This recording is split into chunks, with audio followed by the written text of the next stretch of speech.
হবে।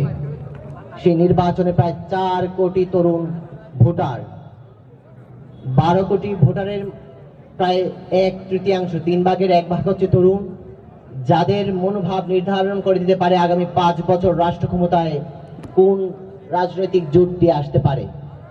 আমার সামনে আজকে হাজারো তরুণ উপবিষ্ট হয়েছেন, হাজির হয়েছেন আমাদের এই ভেড়ামারা মিরপুর আসনে।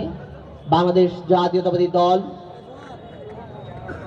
দেশনায়ক জনাব তারেক রহমানের মনোনীত প্রার্থী ইঞ্জিনিয়ার ব্যারিস্টার রাগিব চৌধুরী ভাই। এই যে আজকের যে আয়োজন জেন জি বা তরুণ সমাজকে নিয়ে, সেটা সম্পূর্ণ একটা ব্যতিক্রম ধর্মী আয়োজন। আপনি দেখবেন সমাবেশ, জনসভা, পথসভা, নানা ধরনের উঠান বৈঠক, অনেক কিছু আয়োজন করা হয়, কিন্তু তরুণদের, শুধুমাত্র তরুণ ভোটারদের আকৃষ্ট করার জন্য যে আয়োজন, সেটা কিন্তু অনেকটাই ব্যতিক্রম ধর্মী। এবং আমাদের যে প্রার্থী, তিনি আসলে বয়সে অনেক বড় হলেও দীর্ঘ গণতান্ত্রিক সংগ্রামে তার যে অংশগ্রহণ এবং তরুণদের সাথে যে সম্পর্ক, সেই সম্পর্ককে আরেক